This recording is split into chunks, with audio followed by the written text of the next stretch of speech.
प्रशांत किशोर और केजरीवाल बेटा बेसिक फर्क है। एक व्यक्ति जो केजरीवाल जिन्होंने दिल्ली में राजनीति की, वो आंदोलन करके आए। प्रशांत किशोर कोई आंदोलन नहीं कर रहे हैं। सामाजिक चेतना को जगाना और आंदोलन करना, ये दोनों में बहुत एक बुनियादी फर्क है। जो यूथ है वो तो ये बार बार कहता है कि ये केजरीवाल हो जाएंगे। ये केजरीवाल के लिए बड़े शर्म की बात है, इस देश के लिए बड़े शर्म की बात है, खास तौर पर राजधानी के लिए, कि उन्होंने एक ऐसा व्यक्ति चुना जो दिल्ली पे 10 साल शासन किया और उसकी बात इस तरीके से की जाती है, उसका उदाहरण इस तरीके से लिया जाता है। अरे संजय भाई, आप कहाँ रुकिएगा, रात हो गई, आप कहाँ, क्या प्लान है आपका? क्योंकि तब तक ये तय नहीं था कि कहाँ रुकना है, कहाँ जाना है, तो आपका कहाँ इंतजाम हुआ है? तो संजय चुप हो गए। तो सन्नाटा थोड़ी देर, 1 मिनट के लिए। फिर कुमार ने कहा कि अरे आपका क्या इंतजाम है, आप कहाँ रुकेंगे? बोलने अभी कुछ हुआ नहीं, अभी करते हैं। उन्होंने अपने काम करने वाले घर में जो उनके अर्दली हैं उनको बुलाया कुमार ने, और बोला कि सर का सामान उठा करके ऊपर के कमरे में रखो। अच्छा, कुमार विश्वास ने अपने घर में संजय सिंह जी को रख लिया और बोला ऊपर कमरे में रखो। उस कमरे में, और आप उसके गवाह थे? मैं उसके गवाह हूँ। और उस कमरे में, उसी घटना, उसी दिन, और उस कमरे में संजय जी साल भर से ज्यादा रहे। अच्छा, साल भर से ज्यादा कुमार विश्वास के घर में संजय सिंह जी रहे। अच्छा, और उसी संजय सिंह ने कुमार विश्वास का पत्ता काट दिया राज्यसभा में। कैसा? आतिशी को ये बार बार लगता होगा कि मेरा जो स्ट्रेंथ है उसका गलत इस्तेमाल हो रहा है। स्ट्रेंथ का गलत इस्तेमाल हो रहा है, वो बार बार लगता होगा। आप ये बताइए कि दिल्ली में आपको मुख्यमंत्री का पद मिलता है और आप अपनी कुर्सी के बगल में मुख्यमंत्री की कुर्सी लगा करके प्रेस कॉन्फ्रेंस करती है। ये खड़ाऊ वाली परंपरा लोकतंत्र की परंपरा है क्या? और क्या आतिशी ने अपने मन से वो खड़ाऊ वाली परंपरा का पूरा उद्घाटन किया होगा और दुनिया को दिखाया होगा? मतलब ये उनके मन की इच्छा नहीं थी? बिल्कुल नहीं थी। उनको कहा गया होगा कि तुम ऐसा करो।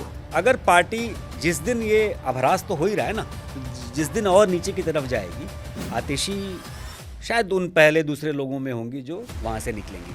अब वो कहाँ जाएंगी ये अलग कहानी हो सकती है। राघव तो जा ही चुके हैं, राघव तो है नहीं भाई। वो राघव को भी मालूम है कि मैं नहीं हूँ। कैसे? केजरीवाल को भी मालूम है कि मैं नहीं हूँ। परिणति के अगर पुराने बयान और बाकी चीजें देखें तो वो दिखता है कि उनका झुकाव किस तरफ है।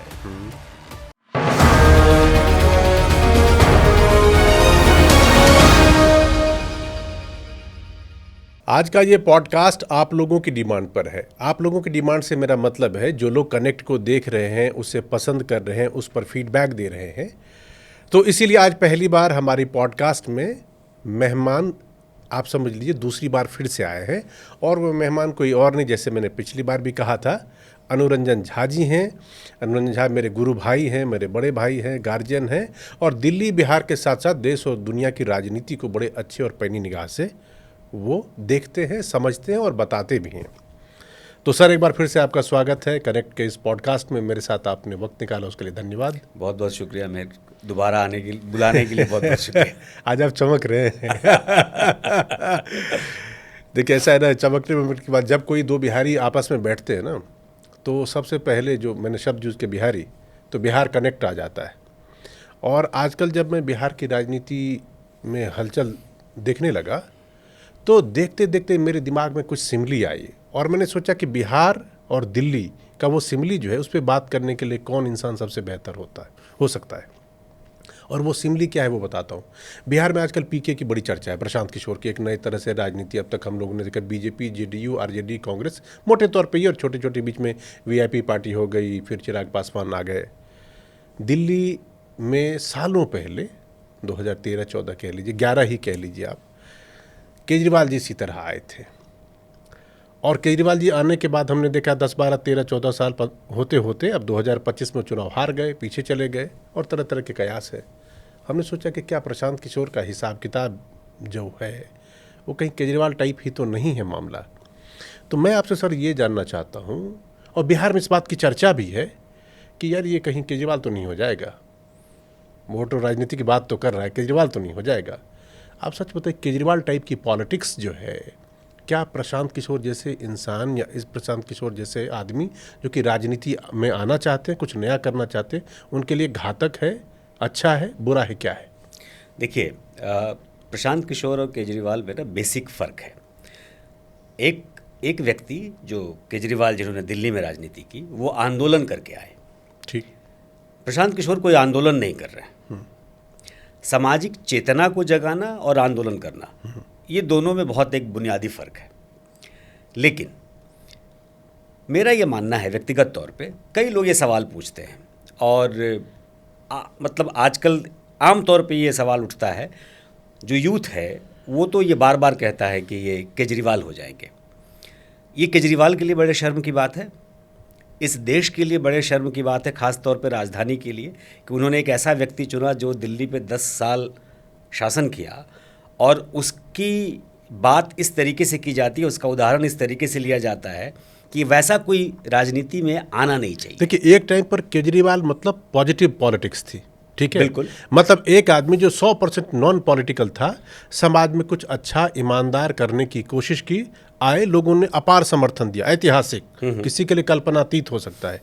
और फिर उसके बाद जिस तरह से उनकी लोकप्रियता घटी और फिर वो हार गए, इसीलिए ये कॉनोटेशन यूज होता है। बिल्कुल, मेरा ये मानना है और मैं ये कहता हूँ, जैसे कई बार मेरे किसी लेख से या मेरी किसी बात से लोगों को ये लगता है कि शायद मैं प्रशांत को समर्थन देता हूँ। ठीक। तो लोग कहते हैं कि अरे आपने तो केजरीवाल को भी देखा है और आप केजरीवाल के ख़िलाफ़ भी आपने खबरें चलाई और आपने सब कुछ एक्सपोज किया, फिर आप प्रशांत किशोर के साथ कैसे खड़े हो सकते हैं। इसीलिए मैं कहता हूं कि प्रशांत और केजरीवाल में बुनियादी फ़र्क ये है कि ये एक आंदोलन के व्यक्ति थे और एक व्यक्ति सामाजिक चेतना का व्यक्ति है। अगर हम पिछले 50 साल की राजनीति का इतिहास देखें बिहार का, तो मुझे एक राजनेता बताइए पिछले 50 साल में जो 2 साल तक या उससे लंबे समय तक बिहार के गांव-गांव घूमने के बाद ये तय किया हो कि हमको एक पार्टी बनानी चाहिए। ठीक है, मुझे कोई व्यक्ति याद नहीं आ रहा, हो सकता है कि अगर हो तो आप उस पर रिसर्च करिए। फिर क्या है कि इस डर से प्रशांत किशोर का साथ नहीं दिया जाना कि वो केजरीवाल हो जाएगा, ये भी भविष्य के लिए खराब है। मौके दिए जाने चाहिए भाई, नई सोच को, नई ऊर्जा को, नए लोग को मौके मिलने चाहिए। तीसरी बात, जो 35 सालों से बिहार की राजनीति चल रही है और जिस तरीके के लोग सत्ता में हैं, उससे भी क्या खराब होगा। तो जब खराब अपने मतलब उससे भी क्या खराब जब आप कहते हैं ना, तो इसका मतलब ये हुआ कि हम रॉक बॉटम को हिट कर चुके हैं। बिल्कुल कर चुके हैं, ये इसमें कहीं कन्फ्यूज़न थोड़ी है। आप देखिए कि बिहार आज की तारीख में सबसे पिछड़ा प्रदेश, बिहार आज की तारीख में पलायन में सबसे अग्रणी प्रदेश, बिहार आज की तारीख में अगर आप देखें तो अपराध में, ठीक है अपराध बाकी भी राज्यों में है, लेकिन हर किस्म के अपराध, बहुत सारे ऐसे अपराध, मिहिर अगर हम लोग अपने शुरुआती दिनों को याद करें तो बहुत सारे ऐसे अपराध थे कि बिहार में नहीं होते थे। और मैं ये बार बार कहता हूँ, जैसे हम लोग जब स्कूलों में या इवन कॉलेज में हम लोग दिल्ली विश्वविद्यालय आ गए, लेकिन उसके पहले तक अगर हमने 20 साल वहाँ अपने शुरुआती गुजारे होंगे, उसमें हमने इक्का दुक्का ये घटनाएं सुनी होंगी कि बिहार में बलात्कार हो गया। सामाजिक चेतना वहाँ इस तरीके से था, हत्याएं हो जाती थी, लेकिन सामाजिक स्तर पर एक चेतना थी कि निकृष्ट कर्म नहीं होते थे। अब देखिए वहाँ क्या हो रहा है। टेक्नोलॉजी का भी हाथ है, मीडिया का भी योगदान है और राजनीति का योगदान तो है ही। तो बिहार हर तरीके से नीचे जा चुका है। चलिए बिहार पे अपन बाद में बात करेंगे। अभी जो मैंने आपको कॉन्टेक्स्ट की तरह वो केजरीवाल के संदर्भ में था कि अरविंद केजरीवाल राजनीति में आते हैं, एक मानक स्थापित करते हैं जिसको लोगों ने शुरुआत के दौर पे कहा कि बड़े स्वस्थ, पॉजिटिव, समाज को बदलने वाला, भ्रष्टाचार मुक्त इस तरह का शासन करने वाला कोई व्यक्ति आया है और अपनी जमी जमाई नौकरी छोड़ के ये सब करके आया। अब जो इतने सालों बाद आपने देखा, आपने क्लोज में देखा, अब स्थिति ये है कि केजरीवाल जी की सत्ता अब है नहीं, हार चुके हैं। और अब बड़ा सवाल ये उठ रहा है कई हलकों में, जब कभी भी आप आम आदमी पार्टी की राजनीति की बात करिए तो लोग पूछते क्या है 2030 तक टिक पाएगा। पिछली बार भी हमारी आपसे बात हुई थी। इस बार मैं ये जानना चाहता हूँ कि 2030 तक केजरीवाल के बने रहने के लिए, राजनीति करने के लिए, जीत हार छोड़ दीजिए, ज़रूरी है कि उनके जो पिलर्स हैं, जो उनके बिल्कुल क्लोज एसोसिएट कोर के लोग हैं, संजय सिंह हैं, आतिशी हैं, सौरभ भारद्वाज हैं, गोपाल राय हैं, इस तरह के लोगों का उनके साथ टिका रहना, उनके साथ जुड़ के रहना। मैंने आपसे बात इसलिए भी करना चाह रहा था कि इसमें से सबसे पहले संजय सिंह की बात करते हैं। आप जिस दौर में केजरीवाल के साथ एक शुभचिंतक के तौर पे जुड़े हुए थे, कुमार विश्वास भी थे, शाजिया इल्मी थी, संजय सिंह भी उसी दौर में आए थे। तो जरा मुझे संजय सिंह और केजरीवाल की बॉन्डिंग, राजनीति और ये समझाइए कि ये पिलर टिका रहेगा वहाँ पर या नहीं टिका रहेगा। देखिए, संजय सिंह फिलहाल हमें जाते हुए नहीं दिखते। संजय सिंह इसलिए जाते हुए नहीं दिखते कि हालांकि महत्वाकांक्षाएं संजय सिंह की भी बहुत प्रबल हैं, और जब केजरीवाल जेल में थे और वो बाहर आ गए तो उसके बाद भी ऐसी संभावनाएं थी कि क्या केजरीवाल सत्ता उनको सौंपेंगे। संजय सिंह का क्या है कि संजय सिंह के बारे में मीडिया में हमेशा ये बात उठती रहती है और सब लोग सुनते रहते हैं कि वो किस किस्म के व्यक्ति हैं और किस किस्म की शुरुआत उन्होंने की है। देखिए, मेरा यह मानना है मेहर की शुरुआत किसी की भी कहीं से भी कुछ भी हो सकती है। जी बिल्कुल, परिस्थिति जन्य शुरुआत होती है। लेकिन क्या अगर कोई समस्या हम में है या कमियां हम में है तो क्या हम उसको कंटिन्यू कर रहे हैं या उसमें सुधार ला रहे हैं? संजय सिंह में हमें वो सुधार नहीं दिखता है। एक जिस प्रवृत्ति के वो व्यक्ति रहे होंगे या जैसी बातें हम लोग बार बार सुनते हैं मीडिया में ख़ास तौर पर, और अन्य पार्टियों के प्रवक्ता जिस तरीके से उनकी बात करते हैं, मैं वो बात नहीं करना चाहता, लेकिन लगभग कमोबेश उसी ढर्रे पे बढ़ते हुए संजय सिंह दिखते हैं। मैं आपको एक दो किस्सा बताता हूँ। शुरुआती दौर में जब संजय सिंह और अरविंद का बहुत परिचय नहीं था, और उन दिनों अरविंद जब अपनी टीम बना रहे होंगे, अब उनके दिमाग में 50 चीज़ें चल रही होंगी, तो जो लोग भी संपर्क में आते होंगे, जिसमें भी उनको थोड़ा पोटेंशियल दिखता होगा, उससे वो कांटेक्ट में रहते होंगे। तो आप याद करिए, जब अन्ना जेल गए, तिहाड़ गए, अरविंद तिहाड़ गए, प्रशांत भूषण के घर से उन सब की गिरफ्तारी हुई, और पूरा मीडिया और पुलिस प्रशासन, दिल्ली की सरकार, सब हर जगह वही लोग छाए हुए थे। बिल्कुल। उसी दौरान संजय सिंह का फ़ोन अरविंद केजरीवाल को आया। अच्छा। और अरविंद केजरीवाल को फ़ोन इसलिए आया कि अरविंद केजरीवाल को उन्होंने फ़ोन किया, अरविंद ने उठाया और उन्होंने पूछा कि भाई साहब मेरे लिए क्या आदेश है। अच्छा, ठीक है, तो आप वही करिए जो आप करते हैं। आप वही करिए जो आप करते हैं। वो क्या करते हैं? अब भाई जो अगल बगल लोग बैठे हैं तो उनको पता नहीं चल रहा है ना कि वो क्या करते हैं और किससे बात हो रही है। लेकिन पता ये चला कि सुल्तानपुर से लेकर के अमेठी तक बसों में तोड़फोड़, सड़क जाम, सड़क पर प्रदर्शन, और एक पूरा एक तरीके से कहिए कि स्थिति, उपद्रव की स्थिति पैदा करना, ये संजय सिंह ने किया। लेकिन वो पॉलिटिकल था। ठीक है, पॉलिटिकल था। मैं पॉलिटिकल बात कर रहा हूँ कि पॉलिटिकल था वो, लेकिन वो परिस्थितियां बनाई, चूंकि भाई केंद्र में सरकार सोनिया गांधी की थी, मनमोहन सिंह की सरकार थी, लेकिन सोनिया गांधी ही चलाती थी ना। दिल्ली में शीला दीक्षित बैठी हुई थी। तो कांग्रेस के खिलाफ अगर सबसे ज़्यादा कहीं पर प्रदर्शन होने चाहिए थे तो अमेठी सुल्तानपुर के एरिया में होने चाहिए थे, तब तो सोनिया गांधी पर असर दिखता। ये काम संजय सिंह ने बखूबी किया। अच्छा। और उनका वेटेज फिर उनको मिलना शुरू हुआ। अब एक व्यक्ति, एक तरीके से अगर मैं बहुत ब्लंट होके कहूँ तो एक राजनेता को एक व्यक्ति गूंस के तौर पे मिला।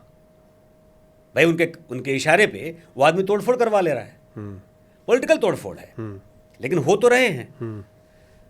और अमेठी सुल्तानपुर का एरिया बहुत छोटा तो है नहीं। अगर वहाँ पर आप प्रदर्शन इस लेवल पे करा पा रहे हैं तो आप उनकी नज़र में तो अच्छे व्यक्ति हैं उनके लिए। नहीं, इसका तो एक दूसरा ये भी आप में इन्फ्रेंस निकाल सकते हैं कि उनके पास लोग थे, उनके पास समर्थन था, तभी तो हुआ। हाँ, हो सकता है, मैं कह रहा हूँ हो सकता है कि भाई देखिए, पार्टियां प्रदर्शन करती हैं, हमने अक्सर कई बार देखा है। और ऐसी कोई पार्टी नहीं है जो कि प्रदर्शन नहीं करती है, जिस पे लाठी नहीं चले होंगे, जिस पे पुलिस ने डंडे नहीं बरसाए होंगे और उसमें तोड़फोड़ भी नहीं हुई होगी। हर पार्टी का नाम आता है, लेकिन उसके लिए आदमी चाहिए। उसके लिए आदमी चाहिए। आदमी उनके पास रहे होंगे या उस तरीके के आदमी उनके पास रहे होंगे, और इन्होंने वो पूरा एक माहौल बनाया और धीरे धीरे वो अरविंद के खास हो गए।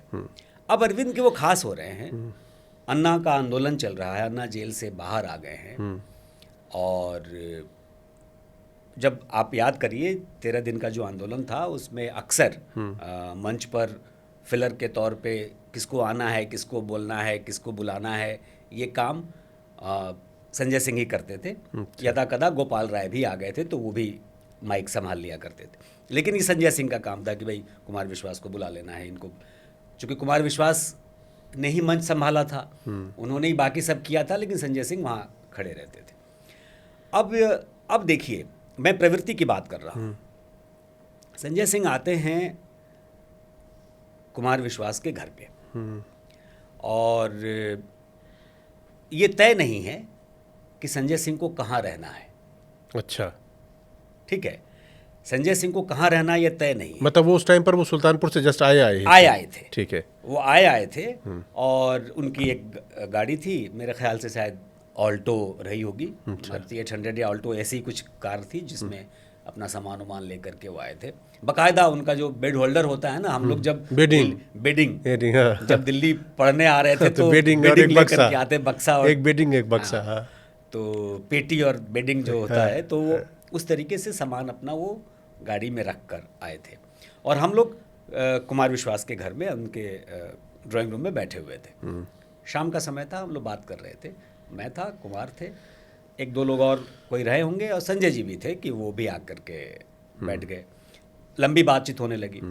फिर मेरा वक्त हो रहा था घर जाने का, तो मैं घर जाने के लिए बाहर निकला तो कुमार बाहर आए। तो फिर हुआ कि अरे संजय भाई आप कहाँ रुकिएगा, रात हो गई, अब कहाँ, क्या प्लान है आपका? क्योंकि तब तक ये तय नहीं था कि कहाँ रुकना है, कहाँ जाना है, तो आपका कहाँ इंतज़ाम हुआ है? तो संजय चुप हो गए, उन्होंने कुछ बोला नहीं। तो हम बोले चलिए, तो फिर मैंने बोला कि आप रह लीजिए, मेरे यहाँ रह लीजिए, फिर कल देखा जाएगा, कल आपको जहाँ जाना होगा वहाँ। तो सन्नाटा थोड़ी देर, 1 मिनट के लिए। फिर कुमार ने कहा कि अरे आपका क्या इंतज़ाम है, आप कहाँ रुकेंगे? तो बोले नहीं अभी कुछ हुआ नहीं, अभी करते हैं। उन्होंने अपने काम करने वाले घर में जो उनके अर्दली हैं उनको बुलाया कुमार ने और बोला कि सर का सामान उठा करके ऊपर के कमरे में रखो। अच्छा, कुमार विश्वास ने अपने घर में संजय सिंह जी को रख लिया और बोला ऊपर कमरे में रखो। उस कमरे में, और आप उसके गवाह थे? मैं उसके गवाह हूँ उसका। और उस कमरे में उसी घटना, उसी दिन और उस कमरे में संजय जी साल भर से ज़्यादा रहे। अच्छा, साल भर से ज़्यादा कुमार विश्वास के घर में संजय सिंह जी रहे। अच्छा, ठीक है। और उसी संजय सिंह ने कुमार विश्वास का पत्ता काट दिया राज्यसभा में। कैसा? भाई, क्योंकि कुमार विश्वास जिस समय अरविंद केजरीवाल के लिए मुफीद थे, भीड़ इकट्ठा करने के लिए, वो काम तो अरविंद का हो चुका था। क्राउड पुलर थे। वो काम अरविंद का हो चुका था। अब बचा था पैसा पुल करने के लिए। अच्छा, तो अब उसके लिए हमको लगता है कि संजय सिंह ज़्यादा मुफीद आदमी रहे होंगे। अच्छा, जो इन्होंने अपने कार्यकलाप से इकट्ठा किया होगा, भाई अपने ताकत से मतलब पार्टी को पहले बल दिया, फिर धन भी दिया। अच्छा, तो अब जब वैसे लोग होंगे तो जाहिर सी बात है कि वो खड़े हो गए और कुमार जी का पत्ता कट गया। और मुझे ये भी याद है, मैं बताऊं, मैं रोकता हूँ कि मैं देखता था कि कुमार संजय सिंह को प्रैक्टिस कराते थे कि भाई कि भाई आपको माइक पे क्या बोलना है, स्क्रीन पे जा रहे हैं तो। अच्छा, हाँ, ऐसे बोलिए, ये बोलिए। और हम लोग बीच बीच में मजाक उड़ाते थे कि अरे चलो कम से कम एक आदमी और तैयार तो हो रहा है जो नहीं मीडिया संभालेगा। अच्छा, क्योंकि मनीष मीडिया सेवी, मीडिया में रहते हुए भी मनीष ऐसे व्यक्ति नहीं थे कि एंकर्स के या रिपोर्टर्स के सवालों का ठीक से जवाब दे सके। मतलब फ्रंट पे आके वो टेलीविजन पे अगर इंटरव्यू उनका चल रहा हो तो वो घबरा जाते थे, उनके गला रूंधता था। अच्छा, तो भैया हर जगह कुमार तो खड़े नहीं हो सकते, अरविंद हर जगह बुलाए नहीं जा सकते, भाई अरविंद को अलग भी रखना था। तो एक व्यक्ति तैयार हो रहा था। अच्छा, और वो संजय सिंह थे। अच्छा, फिर धीरे धीरे कुछ और लोग भी तैयार हुए। तो ये एक है कहानी। अब आपने जो कहा कि छोड़ के जाने में, तो संजय सिंह तो नहीं जाएंगे।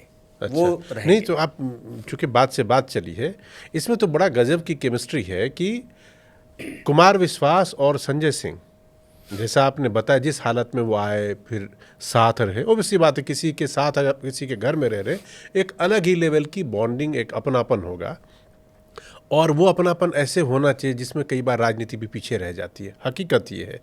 लेकिन जो हम लोगों ने बाहर से देखा या दुनिया ने देखा होगा वो तो ये कि राजनीति ऊपर है, ये संबंध तो गिने चुने लोगों को मालूम होगा कि भाई शुरुआती दौर की कहानी कुछ ऐसी है कुमार विश्वास और संजय सिंह जी की, अब तो कुछ और ही है। हाँ, तो अब आप देखिए, आप जो संबंधों की बात कर रहे हैं राजनीति में, कुमार और मनीष सिसोदिया बचपन से एक ही स्कूल में पढ़े, एक अच्छा। ही गांव के हैं। अच्छा, वो ऐसे थोड़े है कि बाद में मित्र बने हैं, जमाने से पहले। उस जमाने से मित्र हैं। अच्छा। और उस जमाने के मित्र को उप मुख्यमंत्री मित्र ने सेट कर दिया। सेट कर दिया, बोला कि राजनीति ऐसे ही होती है। फैमिली गैदरिंग में कह दिया राजनीति ऐसी ही होती है। कैसी होती है? मतलब ठीक है, तुम मतलब हम तुम्हारी बात, जरूरी नहीं है ना कि हम तुम्हारी हर बात माने। अच्छा। जिसका जिक्र कुमार करते हैं हर हाँ, इसलिए तो आपसे हाँ, मैंने कहा ना, तो वो कई भाई बार किचन और कुछ किस्से सुनाते हैं तो वो, हालांकि मैं उस किस्से का गवाह नहीं हूँ, तब तक तो हमारा विरोध हो चुका था, तो मैं अलग था। लेकिन जिस किस्म से अरविंद की टीम में कुमार विश्वास, अच्छा कुमार विश्वास क्यों आए? मनीष के कहने पे ही तो आए। अच्छा, कुमार विश्वास को लाने वाले भी मनीष सिसोदिया हैं। मनीष सिसोदिया है। हाँ भाई, कुमार तो कवि हैं भाई, उनके गांव के कवि जो क्राउड पुलर है। देखिए, मेरठ से लेकर के और गाजियाबाद के बीच में बहुत सारे इंजीनियरिंग कॉलेज हैं। उन इंजीनियरिंग कॉलेजों में कोई दीवाना कहता है गूंजता था। ठीक है। ठीक है। तो किसी कार्यक्रम में मनीष भी गए होंगे, भाई पुराने मित्र हैं, बचपन के मित्र हैं, तो उन्होंने देखा कि भाई क्राउड कैसे कुमार के लिए दीवाना है। तो उनको लगा कि भाई एक क्राउड पुलर हमारे पास है, उनको कन्विंस किया, उनको साथ लाए। अच्छा। फिर धीरे धीरे, मान लीजिए कि अगर मैं चैनल को हेड कर रहा था, फिर हमारे ये दोनों मित्र हैं, तो फिर चलो भाई आप क्या मदद कर सकते हो, आंदोलन के लिए क्या मदद हो सकती है, इसी तरीके से टीम बनी। समझ गया। तो ये संजय सिंह तो रहे घर में, और राजनीति बहुत श्रूड है मनीष। राजनीति तो मतलब फिर बिहार पे मैं चला जाऊंगा, लेकिन राजनीति में मैं बार बार कहता हूं कि जिस कर्पूरी ठाकुर को लालू यादव ने दगा दे दिया, तो मनीष गाड़ी जीप तक नहीं दी, जीप तक तो मनीष सिसोदिया ने अगर कुमार विश्वास को दे दिया या संजय सिंह ने कुमार विश्वास को दे दिया, तो ये बड़ी बात नहीं। तो चलिए, ये तो संजय सिंह की बात हो गई। अब दूसरा नाम जिसका जिक्र आपने कई बार किया है वो मनीष सिसोदिया, उनके बारे में जरा समझाइए, क्योंकि वो भी शुरू के ही हैं। देखिए, मनीष क्या है ना कि मनीष को मैंने पिछली बार भी आपसे कहा था कि मनीष पपेट हैं। मनीष का अपना कोई विजन नहीं है। मनीष वही बात करते हैं जो अरविंद कहते हैं।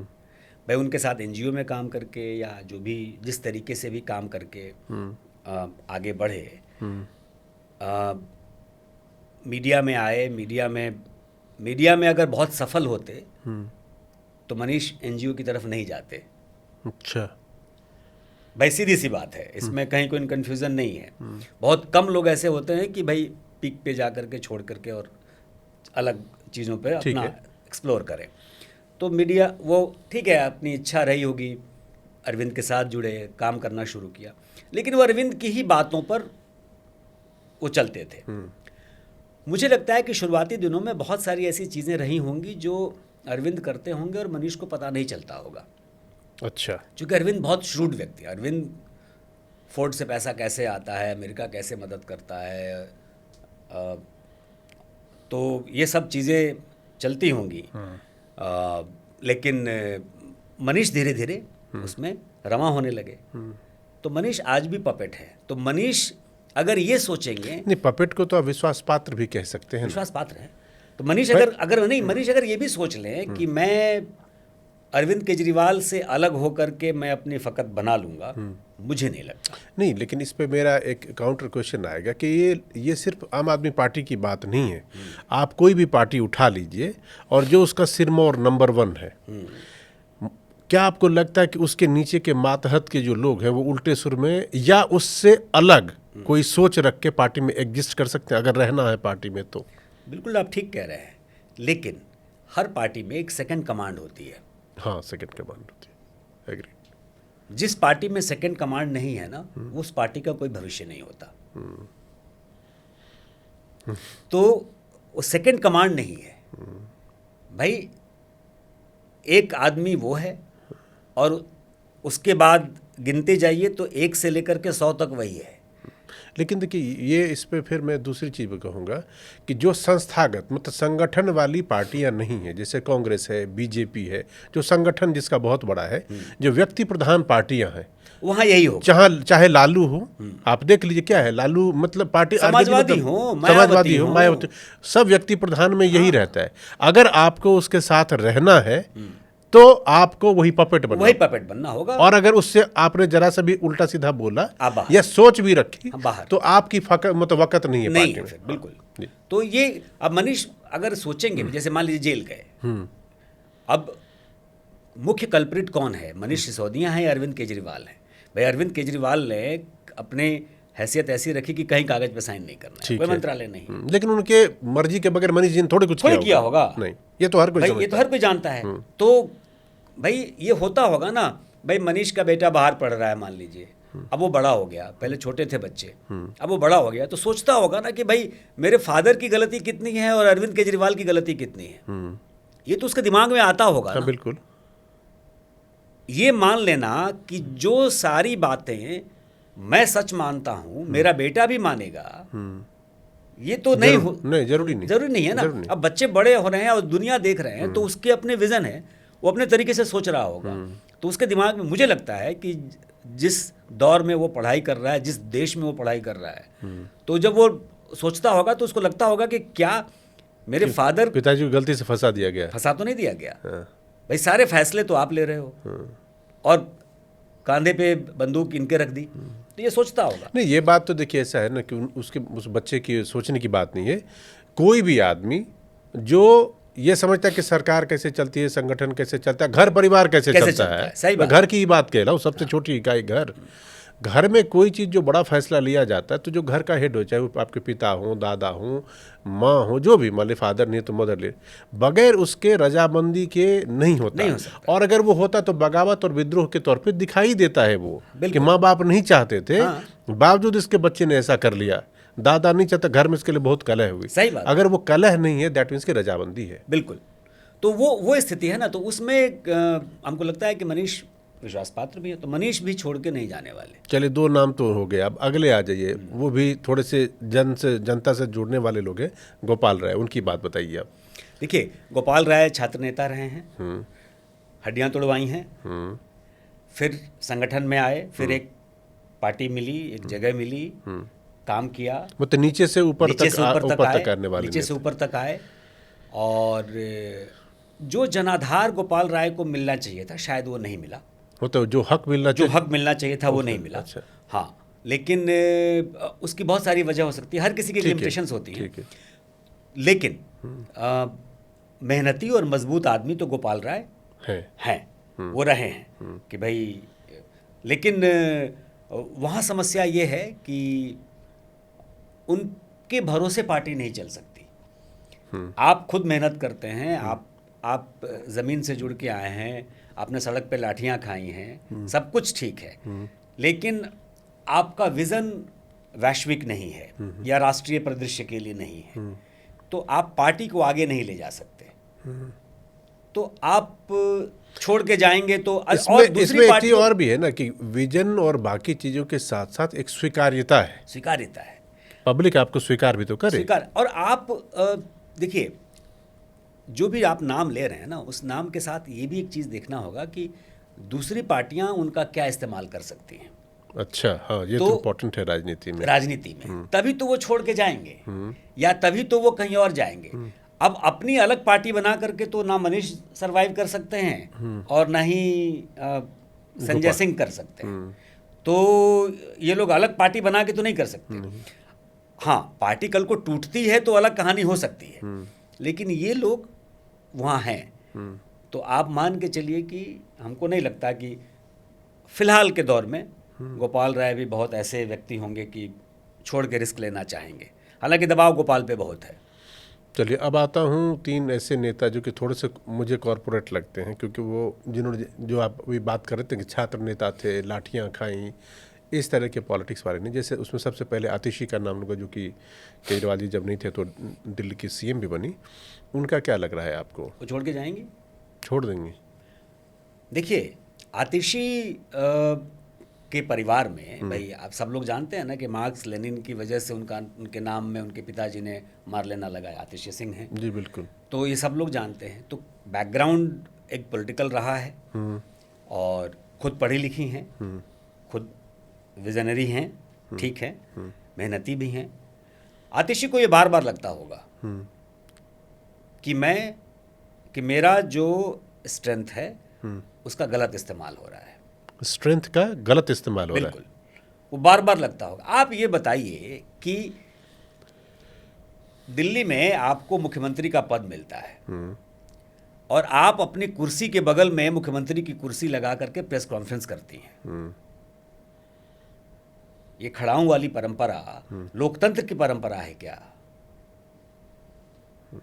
और क्या आतिशी ने अपने मन से वो खड़ाऊं वाली परंपरा का पूरा उद्घाटन किया होगा और दुनिया को दिखाया होगा? मतलब ये उनके मन की इच्छा नहीं थी? बिल्कुल नहीं थी। उनको कहा गया होगा कि तुम ऐसा करो, और ये साबित हुआ ना जब जेल से निकल करके अरविंद केजरीवाल आए और उनसे जब पूछा गया कि आप कह रहे हैं कि आपको पब्लिक वोट दे, आप तो मुख्यमंत्री भी नहीं है, आतिशी मुख्यमंत्री हैं, तो बोले वो टेम्पररी हैं। बोला उन्होंने भाई, ये तो बोला था, साफ साफ बोला। फिर घटनाएं देखिए, अरविंद हार गए, आतिशी जीत गई, वहां उन्होंने जश्न मना लिया। भाई अपनी जीत का जश्न तो कोई मनाएगा ना।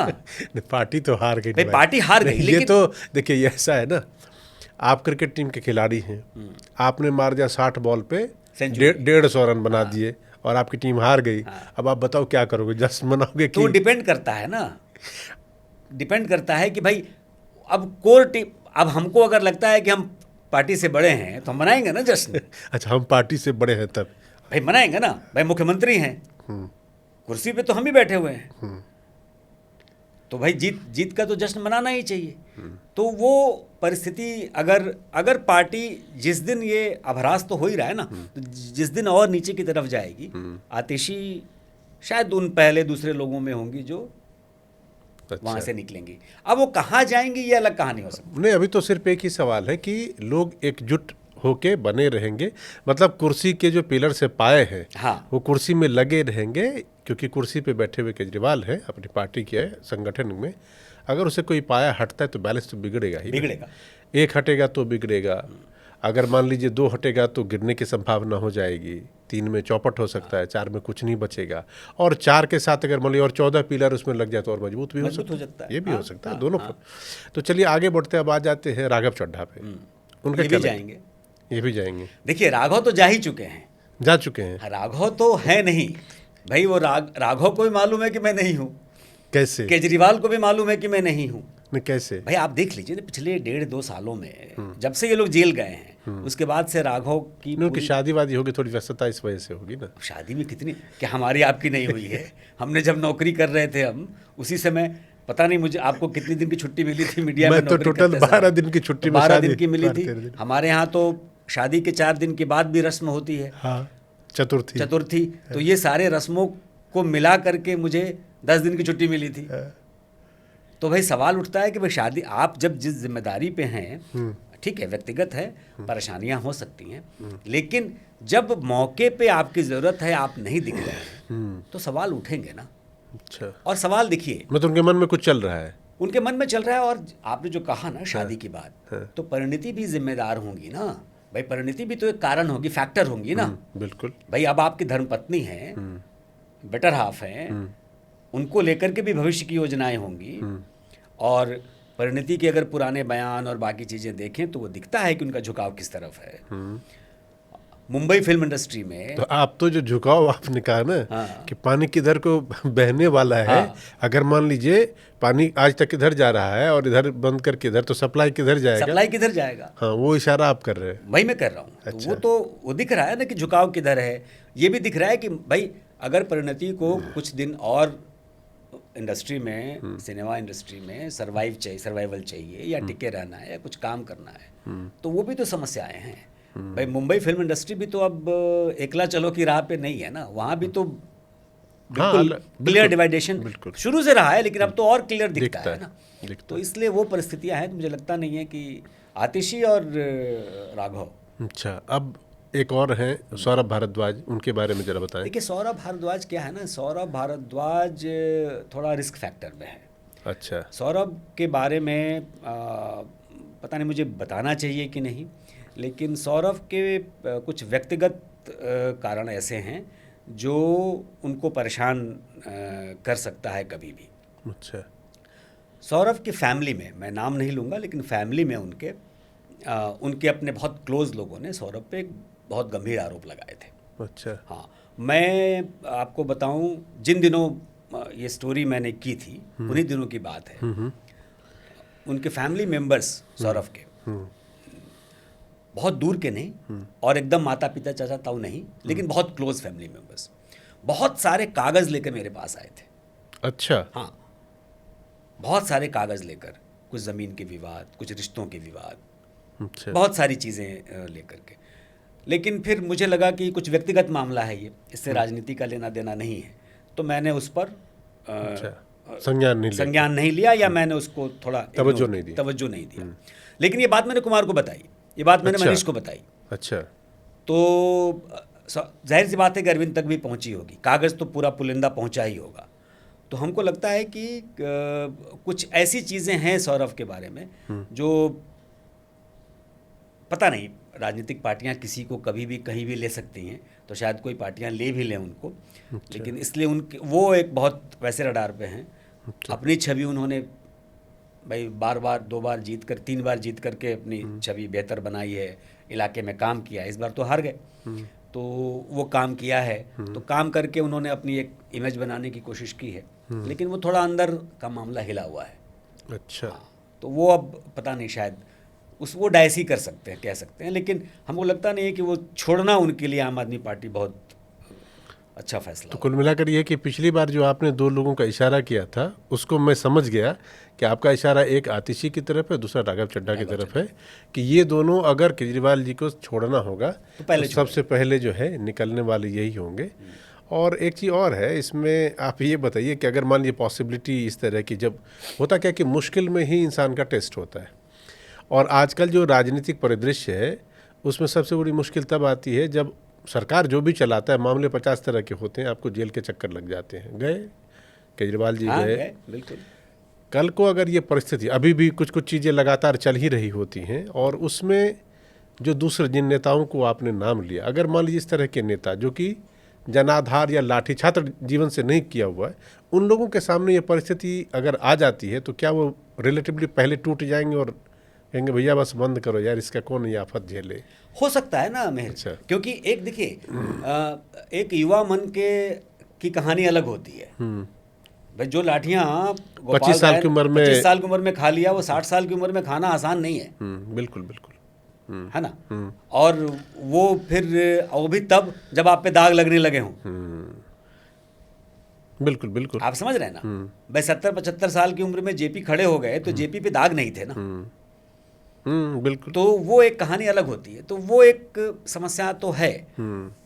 एक बात और मैं इसमें ऐड करूंगा कि ये तो है जो लोग छोड़ के जाएंगे, लेकिन अगर पार्टी टूटेगी तो क्या होगा? अच्छा, हाँ बताएं। हाइपोथेटिकल सवाल है, सवाल है। हाँ। तो पार्टी टूटेगी तो भगवंत मान तोड़ेंगे पार्टी पहले। भगवंत मान तोड़ेंगे पार्टी? क्यों नहीं तोड़ेंगे भाई? भगवंत मान एक प्रदेश के मुख्यमंत्री हैं, जिस प्रदेश में अरविंद के दिल्ली से ज्यादा सीटें उसके पास पंजाब में है ना भाई। फुल स्टेट है। हाँ, फुल स्टेट है। विधायक ज्यादा हैं। भाई वहां से जो पैसा आ रहा है उसी पे तुम सारी अय्याशी कर रहे हो भाई। जो नहीं, लेकिन ये तो भगवंत मान को भी तो ये पता होगा ना कि ये जो कुछ भी उन्होंने हासिल किया है वो भगवंत मान ने नहीं किया, वो केजरीवाल के नाम पे हासिल हुआ है। वो तो होता ही है। अच्छा। भाई किसको नहीं मालूम होता है कि हमने हासिल किया है किसके नाम पर। लेकिन लोग छोड़ के जाते हैं ना, लोग तोड़ते हैं ना। अच्छा, ये लगेगा कब ये मतलब हाँ, ये जब डामाडोल हो रहे हैं तो अपना अलग अलग हो जाएगा। अब उस वक्त थोड़ी सी कहानी बदल सकती है अच्छा। कि इनके सिपा सालारों में से बहुत मजबूत लोग में से क्या कोई ऐसा होगा जो भगवंत मान के पीठ पे हाथ रख देगा। अच्छा। अब ये थोड़ा हाइपोथेटिकल सवाल है, लेकिन मतलब ऐसे ही मैं संभव। थोड़ा आकलन करता हूँ तो मुझे लगता है कि कहीं ऐसा तो नहीं कि जो बहुत आज मजबूत लोग हैं, विश्वसनीय हैं, कल को भगवंत देखिए तोड़ेंगे दूसरे लोग नहीं पार्टी, अपने से ही। हाँ, अगर टूटने लगी और भगवंत मान ने तोड़ने के प्रयास में मदद की तो क्या कोई ऐसा भी टीम का सदस्य होगा जो कहेगा कि हाँ चलो तुम तोड़ लो टाइप। अच्छा, तो ये सब चीज़ें हैं। तो ये तो आपने वो नाम लिए जो कि आज के डेट में जुड़े हुए हैं, लेकिन आप सिर्फ आज के डेट की नहीं, आपकी असली कहानी तो वो है जब शुरुआती दौर में, जिससे बिछड़े सभी बारी बारी करके ऐसे लोग जो हैं, तो जो शुरुआती दौर में लोग थे उसमें से मैं 2 लोगों के बारे में चाहूँगा कि आप उनके और आम आदमी पार्टी और केजरीवाल जी के रिश्ते और चीज़ों को समझाइए। एक नाम शाजिया इल्मी का है, जर्नलिस्ट थी, पत्रकार से वो नेता बनी, आजकल दूसरे पार्टी की पॉलिटिक्स करती हैं। उनका क्योंकि आपने उनका स्टिंग भी किया था जहाँ तक मुझे याद है 2013 वाला, और दूसरे स्टिंग आपने अपने परम मित्र श्री कुमार विश्वास जी का भी कर दिया था, थे आपके मित्र, और फिर भी आपने उनको बख्शा नहीं। तो जरा दोनों जने की कहानी समझाइए, क्या ऐसी संभावना बन सकती है कि ये दोनों कभी फिर से आम आदमी पार्टी में भी आ सकते हैं? जो टीम स्टिंग कर रही थी ना, इन्वेस्टिगेशन पूरा चल रहा था जी, तो जब वो बहुत सारे लोगों का मतलब दर्जन भर से ज़्यादा लोगों का स्टिंग करके वो लोग ले आए टेप्स, उनके टेप्स के प्रीव्यू चल रहे थे। तो सच पूछे तो मेरा मन नहीं था कि मैं कुमार के वीडियो टेलीकास्ट करूं। अनुरंजन जी ने स्टिंग में जिन लोगों का स्टिंग किया था वो मैं कमेंट बॉक्स में नीचे डाल दूंगा डिस्क्रिप्शन में कि किन किन लोगों का स्टिंग हुआ था। बिल्कुल, वो दर्शक हमारे देख सकते हैं, वो अवेलेबल है, पब्लिक डोमेन में है जी। तो भाई मित्र हैं, और तो जब बाकी लोगों के बारे में मैंने कहा कि ठीक है ये स्टोरीज टेलीकास्ट कर दी जाए या इस पे बात की जा सकती है, तो जिन रिपोर्टर ने, जो मैं रिपोर्टर का नाम नहीं लूँगा जी, ठीक है, बिल्कुल बिल्कुल, फेयर एनफ, लेकिन वो जिन रिपोर्टर ने, जिन महिला रिपोर्टर ने जो ऑपरेशन वो किया था, तो जब उस लड़की ने मुझे ये कहा कि आप इनको छोड़ना इसलिए चाहते हैं कि आपके मित्र हैं। अच्छा, तो एक मेरे लिए ना पत्रकारीय एथिक्स का सवाल था कि क्या मैं इनको इसलिए छोड़ दूं कि ये मेरे मित्र हैं। देखिए, कुमार विश्वास के ऊपर जो सवाल खड़े हुए थे सिर्फ शुचिता के सवाल खड़े हुए थे, क्योंकि हम शुचिता कैसी होनी चाहिए पार्टी की और कैसा ये दंभ भरते हैं, यही खबर थी। उस खबर में फिर निकल गया धीरे धीरे करते करते कि बहुत तो बहुत भ्रष्ट है, कुछ तो उठाईगीर हैं, कुछ तो गुंडे हैं, कब्जा करते हैं, ये सारी कहानियां हैं। तो ये जो 2 नाम आप ले रहे हैं उसमें कुमार विश्वास का ये था कि शुचिता की बात होती है, शुचिता की राजनीति होती है, लेकिन वो बाकी सारे लाविश स्टाइल में जीना चाहते हैं, कैश में पैसा लेना चाहते हैं, 5 स्टार में रुकना चाहते हैं और बिजनेस क्लास में घूमना चाहते हैं। जो आरोप कुमार ने मुझ पे लगाया कि तो क्या आप चाहते हैं कि हम सड़क पे रहें, मैं नहीं चाहता हूँ। हम तो चाहते हैं कि देश का हर व्यक्ति रहे, लेकिन आप जब ये बात करते हैं कि हम आम आदमी के लिए काम कर रहे हैं, हम आम आदमी के लोग हैं, तो फिर खास की बात तो फिर खास की बात नहीं है। मेरा सवाल, ये सवाल वहाँ खड़ा था कुमार को लेकर के। खैर, वो तो कहानी जग जाहिर है। शाजिया पहले टेलीविज़न जर्नलिस्ट थी, फिर उसके बाद छोड़ा उन्होंने, फिर छोड़ के अपना कुछ कुछ कर रही थी। उसी बीच में देखिए, मैं ये बात बार बार कहता हूँ, पिछले पॉडकास्ट में भी मैंने कहा था मेर की आम आदमी पार्टी के साथ वो सारे लोग इकट्ठा हुए, बुद्धिजीवी तबका वो सारा इकट्ठा हुआ जिसको राजनीति में कहीं और जगह नहीं मिल रही थी, और सत्ता का लालच था, राजनीतिक महत्वाकांक्षा, कुर्सी का लालच जिसको था, वो सब लोग इस फोरम पे आए, चाहे वो किरण बेदी रही हो, चाहे वो आशुतोष रहे हों, या प्रशांत भूषण रहे हों, या डॉक्टर आनंद कुमार रहे, जो भी इस तरीके के लोग थे, ये सारे लोग चाहत थी मन में सत्ता की, और ये सब लोग वहाँ इकट्ठा हुए, क्योंकि बीजेपी में या कांग्रेस में वो रास्ता उनके लिए बहुत कठिन था। उसी तरीके से शाजिया भी आई, उसी तरीके से योगेंद्र यादव भी आए। और चूंकि ये लोग ऐसे थे कि टेलीविजन के फेसेस थे, लोग पहचानते थे। भाई शाजिया ठीक है बहुत बड़ी एंकर नहीं थी, लेकिन जब वो स्क्रीन पे बैठने लगी तो लोगों को रिकग्नाइज लोग करने लगा, चाहिए वहाँ स्टार में थी तो वहाँ थी तो ये। और अच्छा बोलना, भाई कोई भी टेलीविज़न एंकर अगर ठीक ठाक लंबे समय तक काम किया है तो काम वो बोलेगा।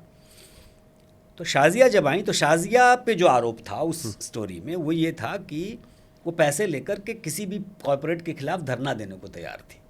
अच्छा, यही आरोप था उन पे, जिसपे उन्होंने कहा कि नई जो रिपोर्टर थी वो ज़बरदस्ती मुंह में डाल रही थी। ऐसा नहीं था। अभी भी देखिएगा तो 3-3, 4-4 मिनट के चंक्स हैं। भाई मुंह में डाल रहा है तो 10 सेकंड के चंक्स होंगे ना, 3-4 मिनट। भाई आपका पीए पहले बात कर रहा है, फिर आप बात कर रही हैं, फिर आप कहीं जा रही हैं, जो भी कहानी। खैर, शाजिया के साथ क्या था कि शाजिया टीम का हिस्सा कभी भी कोर हिस्सा थी नहीं, लेकिन शाजिया को अरविंद की राजनीति में, अरविंद की जो स्ट्रेटेजिक पॉलिटिक्स थी उसमें 2 चीज़ों से फ़ायदा मिल रहा था। एक तो शाजिया प्रवक्ता के तौर पर स्टैब्लिश हो रही थी। भाई कुमार के साथ साथ एक व्यक्ति और मिला, जो भाई संजय सिंह को तो कुमार तैयार कर रहे थे, वो तो टेलीविजन एंकर थी इसलिए बोलना तो वो मिल रहा था। दूसरा, महिला, एक फीमेल फेस। तीसरी बात, अल्पसंख्यक समुदाय से आना। तो ये राजनीति का एक पूरा क्योंकि परफेक्ट था क्योंकि उस वक्त तो अरविंद केजरीवाल पे ये भी कहा जाता था ना कि ये आरएसएस की टीम है, बी टीम है। तो जब बी टीम कहा जाए उसमें अल्पसंख्यक चेहरा को आप ले आए तो एक पॉजिटिव वाइब्स आपके पास मिलेंगे। तो शाजिया उनके लिए फिट थी। शाजिया आई, शाजिया ने जो भी काम किया, शाजिया को टिकट मिला, शाजिया चुनाव हारी। फिर बाद में शाजिया को आपने देखा कि लोकसभा का भी टिकट मिला, फिर भी वो चुनाव हारी। देखिए, चुनाव जीतना और राजनीति करना और प्रवक्ता होना ये बहुत अलग अलग कहानी है। चुनाव जीतने के लिए करिश्मा फिर दूसरे किस्म का होना चाहिए, वो हर कोई नहीं कर सकता। मतलब आपके चेहरे में इतना दम होना चाहिए कि भीड़ आपके लिए आए। अगर पार्टी आपकी बहुत बड़ी नहीं है तो और आपका विजन भी होना चाहिए ना, जो दिख रहा हो, जा रहा हो सामने। तो वो फिर शाजिया में वो लैक कर रहा था। और अब देखिए, आप अगर पुराने वीडियोस निकाल के देखिए, बीजेपी के सारे प्रवक्ता, कांग्रेस के सारे प्रवक्ता बैठ करके टेलीविजन स्क्रीन पर शाजिया की धज्जी उड़ा रहे थे। भाई शाजिया अगर उस स्टिंग ऑपरेशन में कैद हुई थी और करप्ट थी तो बीजेपी के उन नेताओं को सोचना चाहिए ना जिन्होंने उनको सत्ता में बिठा रखा है, आज प्रवक्ता बना रखा है। नहीं, राजनीति तो इस हिसाब से बड़ी बेरहम है। कल तक आप जिसकी आलोचना करते हैं, परसों उसी के साथ बैठ के फर्स्ट क्लास उसी के सुर में सुर मिला रहे थे। और ये हर पार्टी की कहानी हर पार्टी की कहानी है। वो नैतिकता और शुचिता जो एक, देखिए, राजनीति में विरोध करना और विरोध में बोलना नीतियों के खिलाफ वो एक अलग चीज़ है। और जब किसी व्यक्ति पे व्यक्तिगत भ्रष्टाचार के आरोप लगते हैं, कुछ अलग तरह के आरोप लगते हैं, फिर कई बार लगता है यार ये 2 लोग हाथ कभी नहीं मिलाएंगे, इतने आप तल्ख और एक दूसरे के लिए होते हैं। लेकिन फिर आप देखते हैं कि वही 2 लोग हाथ मिला के बड़े आराम से बैठे हुए वही देश की दशा और दिशा दोनों तय कर रहे हैं। आप ठीक कह रहे हैं। इसलिए मैं कई बार, चाहे वो सोशल मीडिया हो या बहुत ऐसे भी कभी डिबेट्स में ना, कोई मेरे बहुत सारे मित्र लोग हैं जो अलग अलग पार्टियों में प्रवक्ता हैं। हम लोग कभी बैठते हैं, मान लीजिए चाय पे बैठे हैं या खाने पे बैठे हैं, तो कोई बात होती है तो मैं मजाक में ही लेकिन उनको बार बार कहता हूँ। वो बोलते हैं कोई बात, हम लोग देखो प्रवक्ताओं से, मेरे पार्टी के नेताओं से ना मैं बहस नहीं करता। तो 1-2 मेरे मित्र को बुरा भी लगा, तो बोले क्यों, आप ऐसा क्यों बोलते हैं? बोले आज इस पार्टी में हो, कल दूसरी पार्टी में। तुमसे मैं लड़ने के लिए एनर्जी वेस्ट कर रहा हूँ, कल तुम दूसरी पार्टी में चले जाओगे, फिर मैं तुमसे लड़ने के लिए एनर्जी वेस्ट करूंगा। मैं तो वही हूँ भाई, तो मेरी सोच वही है, मैं वही हूँ और मैं अपनी ऊर्जा तुम्हारे पीछे लगा रहा हूँ कि तुम आज इस पार्टी में हो तो तुम उसको डिफेंड कर रहे हो, कल दूसरी पार्टी में जाओगे उसको डिफेंड करोगे। तो ये तो सत्य है बिल्कुल। लेकिन मैं क्या कह रहा था कि ये देखिए किस तरीके की राजनीति की धारा में ये लोग आए थे, किस तरीके के लोग थे कि आए और आने के बाद बदलने की बात की और वहाँ पर आकर के खुश हो गए। तो ये सब लोग, ठीक है भाई, आप अपनी राजनीति कर रहे हैं करिए, लेकिन इसमें डेप्थ वाली राजनीति करने, शुचिता वाली बात तो अब रह नहीं गई। नहीं मतलब ये तो जिस बुनियाद पे आप आए थे वो बुनियाद तो बची नहीं, नहीं। खत्म सी बात है। जो मूल अवधारणा थी हाँ। वो पीछे रह गई और कुछ और के कुछ कह रहे नहीं। आपने जो आकलन किया है, कहते हैं कि इसको एक दिन में जज नहीं किया जा सकता, वक्त की प्रतीक्षा करनी पड़ेगी और वो वक्त हो सकता है 2030 तक हो, क्योंकि हम 2030 तक के हिसाब से सोच रहे थे कि अगले चुनाव तक अरविंद केजरीवाल जी की राजनीति कैसी होगी, उसकी दशा दिशा कैसी होगी, उनके दोस्त, उनके करीबी जो साथी हैं वो तब तक टिके रहेंगे या नहीं टिके रहेंगे। अभी तो जो लोग ये पॉडकास्ट देखेंगे ही 2029-30 में इसको बहुत लोग देखेंगे और 30 में तो बहुत ही देखेंगे, कहेंगे भविष्यवाणी भाई कि 5 साल पहले की ये बात 5 साल पहले सही, कितनी सही और कितनी गलत है, मतलब ये भविष्य तय करेगा। भविष्य तय करेगा। चलिए सर, बहुत बहुत शुक्रिया, धन्यवाद, आप हमारे साथ जुड़े फिर से और कनेक्ट पे आपने लोगों को अपने पर्सनल तजुर्बे जो पीछे के थे और अनुभव जिसके आधार पर आप भविष्य बता सकते हैं, कह सकते हैं कि आपके हिसाब से ऐसा पॉसिबल है। भाई भविष्य तो कल तो किसी ने नहीं देखा, लेकिन एक अनुमान, एक आकलन जो है, और ये काम मूलतः पत्रकारों का है जो आप दिल से अभी भी हैं ही। तो सर जुड़ने के लिए बहुत बहुत शुक्रिया, धन्यवाद। और मैं अपने दर्शकों से कहूँगा कि हम देखते हैं कि जो हमें देखते हैं, पसंद करते हैं, लाइक भी करते हैं, लेकिन बहुत सारे लोगों, लगभग 95% से अधिक लोग ऐसे हैं जो हमारा वीडियो ज़रूर देखते हैं, लेकिन सब्सक्राइब हमारे चैनल को उन्होंने अभी तक नहीं किया है। तो छोटी सी विनती, छोटी सी गुजारिश है कि उसको अगर सब्सक्राइब कर लेंगे तो हमारा हौसला 2 गुना नहीं, 10 गुना, 20 गुना, 50 गुना बढ़ जाएगा। तो हमारा चैनल सब्सक्राइब कर लीजिए, और अगर ये बातचीत आपको पसंद आई हो तो अपने दोस्त, मित्र, परिवार और दूसरे लोगों के साथ भी शेयर कीजिए। हमें देखने के लिए बहुत बहुत धन्यवाद।